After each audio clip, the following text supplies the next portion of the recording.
funny.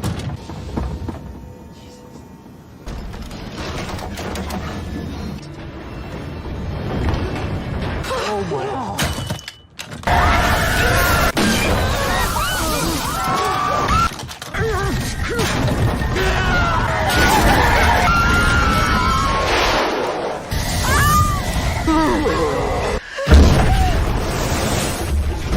Hi, welcome back everyone. I will bring you a story about a movie that tells the story of a commercial flight that experienced a terrible incident.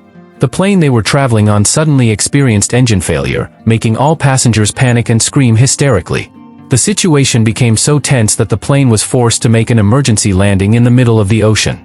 The survivors were confused. They had to find a way to stay alive. How will their fate continue? Let me tell you right away. The story begins with a man named Brandon, a professional bodyguard who has been working for the family of a governor for a long time. He has been guarding the governor's daughter, Ava, since she was a little girl. The scene switches to an airport, where Ava meets up with her boyfriend, Jet, and her best friend, Kaya. The three of them plan to go on vacation together. However, Brandon's presence makes Jet and Kaya feel uncomfortable. They wondered why Ava had to bring a personal bodyguard on this trip. However, Ava calmly explained that her father would never allow her to travel without adequate protection. After checking in and going through security, they finally entered the plane. Back. It's not a safe flight. Oh my god. So have fun. Ava chose to sit in economy class with Jet, leaving Brandon in another part of the cabin.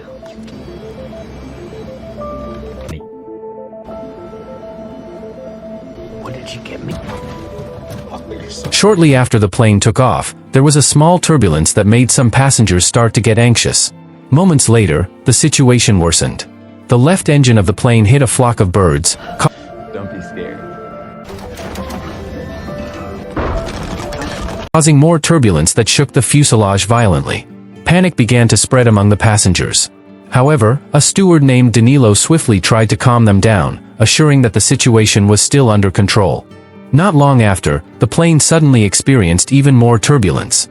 The left engine became more and more damaged until it finally caught fire, a result of the previous incident of hitting a flock of birds. The passengers grew increasingly panicked, while the pilot quickly gave instructions for everyone to remain seated and fasten their seat belts. However, things got worse.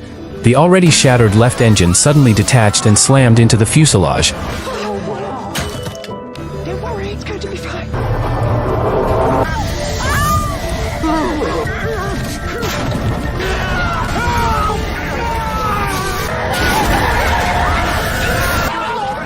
creating a huge hole in the hull.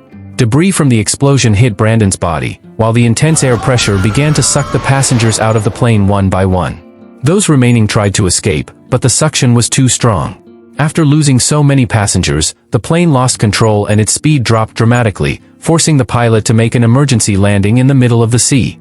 However, the impact was extremely violent, causing more casualties. The impact in the center of the plane caused water to enter, slowly sinking the plane to the bottom of the sea. Luckily, the back of the plane was still afloat and had not yet been completely filled with water. Ava, her boyfriend, and a steward named Danilo and Kaya survived, although Kaya suffered a broken arm. In a state of panic, they looked towards the front of the plane. Soon, Brandon emerged from the plane carrying a girl named Rosa and her grandmother, Mari, who was no longer breathing because she had been submerged in water for too long. Danilo immediately provided first aid. After several attempts, Rosa was finally rescued. Once conscious, Rosa immediately looked for her grandfather. However, Mari and Danilo could only tell her with a heavy heart that her grandfather had not survived. The atmosphere grew tense, making the remaining victims even more panicked. However, Brandon, with his firm leadership, tried to calm them down, assuring them that there was still enough air in the plane until the rescue team arrived. He asks everyone to stay calm and wait for help. Meanwhile, Ava checks her cell phone, but as expected there's no signal. Ava suggested that they try to get out through the hole in the plane, but Brandon immediately warned that it could be very dangerous. They didn't know how deep the plane had sunk, so the best option at the moment was to wait. Danilo also supported Brandon's opinion by assuring everyone that the control tower must have reported this engine failure incident, so rescue teams were most likely on their way. Brandon then reminded everyone to conserve oxygen and reduce movement as much as possible. Danilo suddenly remembered that the plane had small oxygen cylinders, but upon inspection, 2 of them turned out to be empty. This showed that the inspection of safety equipment on this plane was not done properly. At the same time, Mari realized that one of the passengers nearby was carrying a medical oxygen cylinder. Brandon planned to take it. However, before diving, Mari asked for help to get her husband's hat. While diving, Brandon saw several passengers who had died in the water.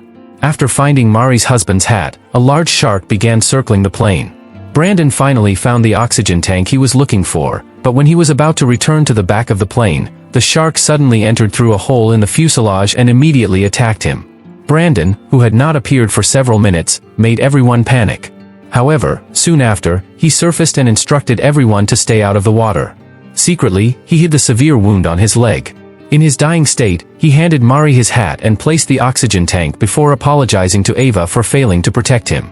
A moment later, Brandon's body sank into the water, and everyone watching was left speechless. Soon, they saw the fluttering of a shark's tail around his body, signaling that Brandon had been eaten to death. Terrified, they quickly moved to the very back of the plane, following Brandon's instructions to stay out of the water, hoping that the rescue team would arrive soon. Mari, a former army medic, begins to treat Kaya's broken arm. Meanwhile, not far from the crash site, a rescue helicopter is conducting a search. Ava, as the governor's daughter, is their top priority. However, so far, there has been no sign of the plane. The room in the plane started to get gloomier and gloomier, and everyone started to get pessimistic about their safety. Danilo then released the oxygen from the tube for a few seconds to calm things down. Just then, they noticed the water around them turning red, a sign that the sharks were preying on the bodies of the passengers still strapped into their seats. Suddenly, the plane shook as the sharks crashed into it. Rosa was visibly frightened, but Alpha tried to calm her down, assuring her that the rescue team would surely arrive soon. However, out there, the rescue helicopter still hadn't found any sign of them, while the fuel was running low. There was a scraping sound from inside the plane, making them even more convinced that their time was running out. Sure enough, the plane began to slide deeper into the depths of the sea. It was getting darker and darker, but luckily, the plane finally stopped after being held up by the rocks in front of it. However, this position brought the water closer to them, and they realized that the plane could derail at any moment. After some discussion, they agreed that the only way to survive was to swim to the surface. However, they had to find a way to avoid being chased by sharks. Rosa remembered a lesson from school that sharks don't like air bubbles. While that information gave them some hope, they still faced a big problem. Not all of them could hold their breath underwater for long. At the same time, someone remembered that some of the passengers had brought scuba gear.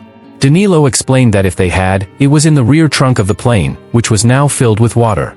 He also warned that the oxygen cylinders inside were most likely empty as flight rules prohibit carrying full cylinders, but Alpha argued that there might still be a little oxygen left in the cylinders. Meanwhile, Rosa went to the toilet to calm down, but the louder cracking sound of the plane made her even more anxious. After thinking for a while, he finally decided on something and went out to calm Rosa and the others. On the other hand, the rescue helicopter only had 15 minutes of fuel left. As they continued to comb the ocean, they finally found the wreckage of the plane. It didn't take long for them to find the main wreckage as the lights on the fuselage were still faintly glowing in the water. As the 2 divers approached, Ava and the others immediately waved hopefully. One of the divers immediately went in through the hole in the plane, while the other stayed outside to keep an eye on things. However, unknowingly, a shark passed behind him. The others immediately tried to warn him to look back.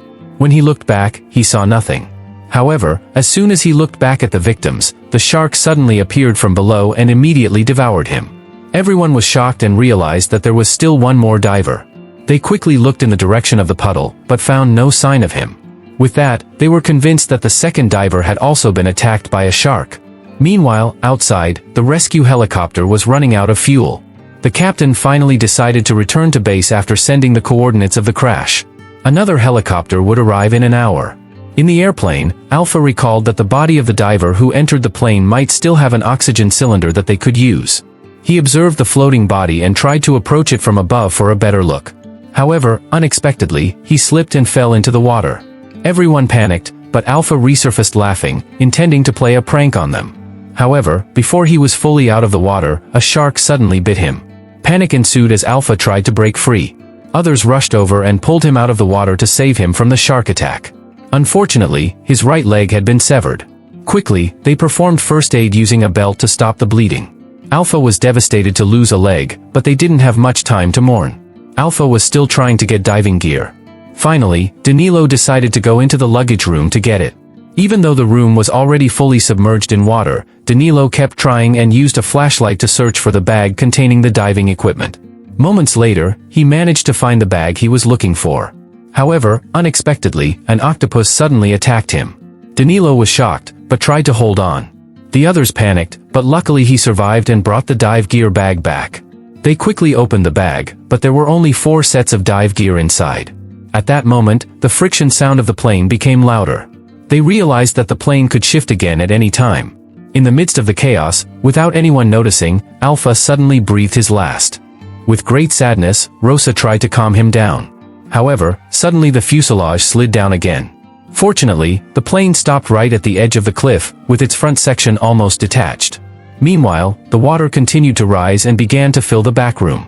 They tried to use floats to create air bubbles to keep the sharks away as they approached. However, they also had to consider the long distance to the surface, which meant they had to be able to hold their breath for a long time. Unfortunately, not all of them were as patient as Kane, so they quickly prepared their diving gear and collected their floats. However, the top of the plane began to leak, signaling that the chamber would soon be crushed under the pressure of the water. Finally, they all put on their swimsuits, except Marty, as there were only 4 sets available. Once everything was ready, they began to descend into the water in turn. Meanwhile, the front of the plane was getting weaker and was about to collapse. Unexpectedly, the plane began to sink deeper.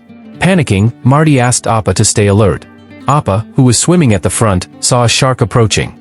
Quickly, he created an air bubble, which fortunately kept the shark away for a while.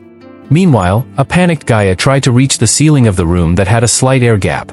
Danilo tried to calm her down, but suddenly a shark re-entered and immediately pounced on Kane. Kane was terrified, while Rosa and Danilo, who were nearby, stopped after finding additional oxygen cylinders that could help them survive longer in the water.